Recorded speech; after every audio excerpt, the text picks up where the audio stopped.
Welcome to Democracy Now!, democracynow.org, The War and Peace Report. I'm Amy Goodman. Tension between the U.S. and North Korea escalated sharply Tuesday after President Trump suggested he's prepared to start a nuclear war, threatening to unleash fire and fury against North Korea. North Korea best not make any more threats to the United States. They will be met with fire and fury like the world has never seen. He has been very threatening beyond a normal statement. And as I said, they will be met with fire, fury, and frankly, power, the likes of which this world has never seen before. Hours later, North Korea threatened to strike the U.S. territory of Guam in the Western Pacific. Guam is home to 163,000 people, as well as multiple major U.S. military bases. Secretary of State Rex Tillerson is traveling to Guam today amidst the escalating tensions. In response to the threats, China has called on all sides to de-escalate their rhetoric, with China's Ministry of Foreign Affairs issuing a statement encouraging the U.S. and North Korea to, quote, avoid remarks and actions that could aggravate conflicts and escalate tensions, unquote. The threat of nuclear war between the U.S. and North Korea has been escalating in recent weeks. Over the weekend, the UN Security Council imposed a new round of sanctions against North Korea over its test launches of 2 intercontinental ballistic missiles last month. The sanctions ban North Korean exports of coal, iron, lead, and seafood, which could slash up to 1/3 of North Korea's export revenue. Meanwhile, the Washington Post reported Tuesday North Korea has successfully produced a miniaturized nuclear warhead that can fit inside its missiles. The Post said the finding was made by U.S. intelligence officials in a confidential assessment. In North Korea Tuesday, residents spoke out against the sanctions and threats by the United States. The so-called big countries which have fabricated the sanctions are the ones who have conducted most of the nuclear tests and test launches of intercontinental ballistic missiles whenever they want. We cannot ever accept such illegal resolutions which are trying to incriminate the development of our self-defensive nuclear force. This morning, North Korea released imprisoned Canadian pastor Hyun Soo Lim, who is the longest-held Western prisoner in North Korea. The escalating tension comes as, in Japan, residents mark the 72nd anniversary of the U.S. atomic bombings of Nagasaki on August 9, 1945, and Hiroshima, August 6, 1945. Over the weekend, nearly 50,000 residents and world leaders gathered to mark the anniversary of the Hiroshima bombing, which killed 140,000 people. This is Hiroshima's mayor, Kasumi Matsui, calling for dialogue to avoid nuclear war.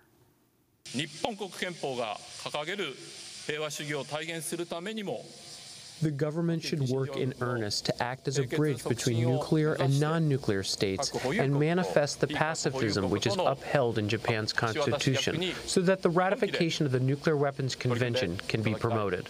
We'll have more on the rising tensions between the U.S. and North Korea after headlines.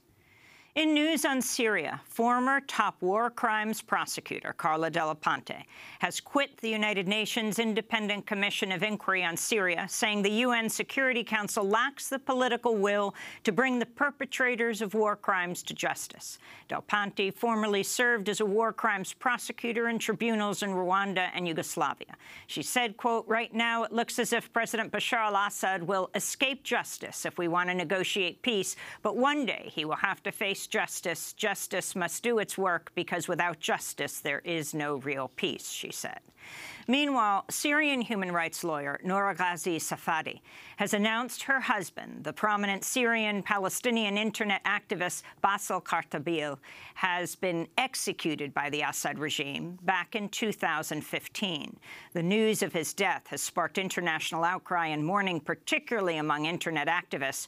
Kartabil was an open-source software programmer who fought for an open internet and helped Syrians evade regime censorship and surveillance. In 2012, Foreign Policy magazine listed him as the 19th most influential thinker of the year for, quote, insisting against all odds on a peaceful Syrian revolution, unquote. He was arrested by the Syrian regime in 2012 in Damascus. The White House is considering an unprecedented plan to privatize the war in Afghanistan at the urging of Eric Prince, founder of the now-defunct private mercenary firm Blackwater. Prince told USA Today the plan would include sending 5,500 private mercenaries to Afghanistan to advise the Afghan army.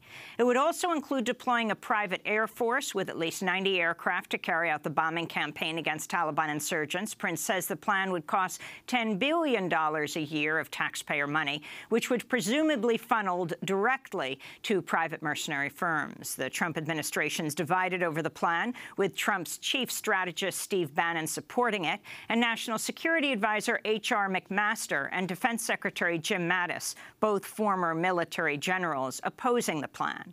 The plan's consideration comes as a federal appeals court has overturned the prison sentences of former Blackwater contractors who were involved in the September 2007 massacre in Nisour Square in central Baghdad, killing 17 civilians when the Blackwater guards opened fire with machine guns and threw grenades into the crowded public space.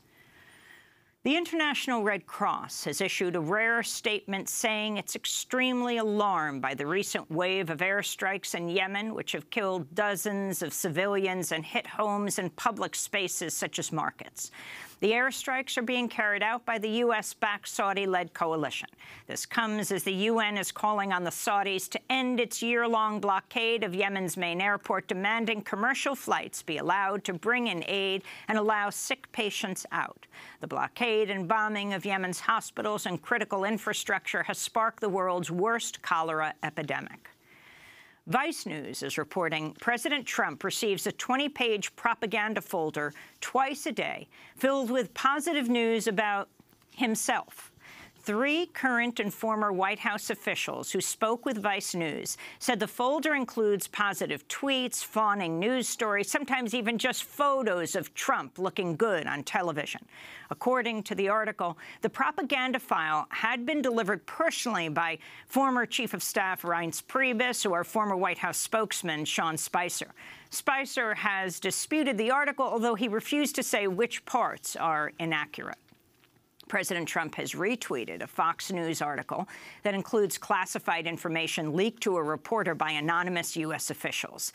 The article is about the military activities of North Korea. Trump's retweet comes as he and his Attorney General Jeff Sessions, as well as his new Chief of Staff, Jim Kelly, have launched an administration-wide crackdown on leakers and journalists. In technology news, a sexist manifesto written by a former Google engineer has sparked outrage for claiming that women are biologically inferior, making them less capable of assuming leadership roles in the tech industry. In the manifesto, now fired Google software engineer James Damore also argued against programs to promote more women and workers of color in the tech industry. Damore emailed his manifesto to his co-workers on Friday, sparking widespread condemnation. The American Civil Liberties Union has filed a lawsuit against Maine Governor Paul LePage over his practice of deleting comments and blocking people from his official Facebook page in order to censor dissent. The ACLU says, quote, free speech must be protected from government censorship on Facebook just as it is in any other public forum, unquote. In Kenya, early election results show current President Uhuru Kenyatta leading the vote against his challenger, the former Prime Minister Raila Odinga. Odinga is disputing the news, claiming an overnight hacking effort has manipulated the election results. Odinga's supporters organized a handful of protests as the election results were released. Some fear the election may spark violence in the coming days. The United Nations is warning there are early signs of possible genocide in the Central African Republic as violence in the country continues to worsen. In May, fighting between various militias killed at least 300 people and displaced 100,000 more. The Central African Republic has been plunged into violence since 2013, much of it sparked by a 3-year-long military intervention by the country's former colonial ruler, France, aimed at ousting a Muslim-majority rebel group from power. Meanwhile, the United Nations is also warning of a humanitarian crisis in the Democratic Republic of the Congo amidst fighting between the government and rebel groups. The UN has accused the government forces of carrying out massacres that could spiral into ethnic cleansing. Opposition groups in the Congo have launched a general strike in order to demand new elections by the end of the year. This is market seller Maman Jean, who backs the call for new elections. Sir, they want to kill us for our own country. They are just lying to us. They distract us, but we want to have elections being organized so we, the people, could elect someone to be our president, someone in whom we can trust so our children would have a better life. This is what we want.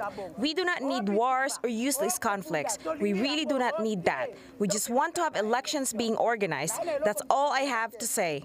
In Tunisia, a group of fishermen have stopped a ship of far-right anti-immigrant European activists from docking in a protest aimed at preventing the ship from carrying out its goal of blocking boats of refugees from reaching Europe. The boat, called the Sea Star, is manned by white, far-right-wing activists from the French group Generation Identity. In response to its planned docking to refuel at Tunisia's Zarsis harbor, workers and fishermen organized protests and vowed to blockade the refueling channel, forcing the ship to turn away.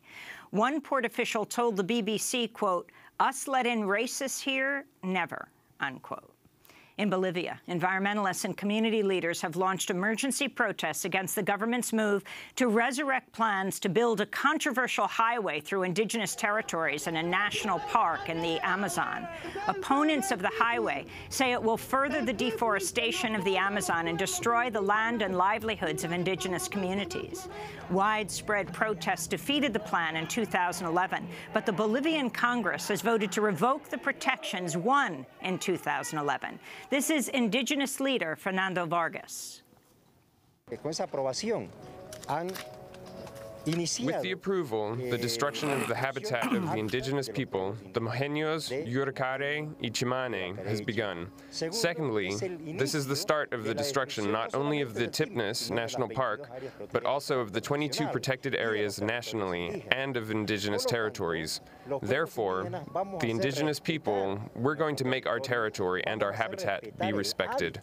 In Ferguson, Missouri, dozens of people gathered Tuesday night to build a memorial on the spot where unarmed African-American teenager Michael Brown was killed by white police officer Darren Wilson 3 years ago today, sparking an uprising in Ferguson and nationwide protests against police brutality. The memorial of teddy bears, candles, and handwritten notes sits on the exact spot where Michael Brown's body lay in the street for more than 4 hours in the baking hot August sun after the fatal shooting. And beloved Mexican cartoonist Eduardo Del Rio, known to the world as Rius, has died. For 5 decades, Rius authored dozens of books and thousands of comic strips satirizing politicians, educating people about politics, environmentalism, and history, and expressing solidarity with revolutionary movements across Latin America. He's the author of the best-selling book Marx for Beginners. He died in Morelos, Mexico, at the age of 83. And those are some of the headlines. This is Democracy Now!, democracynow.org, The War and Peace Report. I'm Amy Goodman.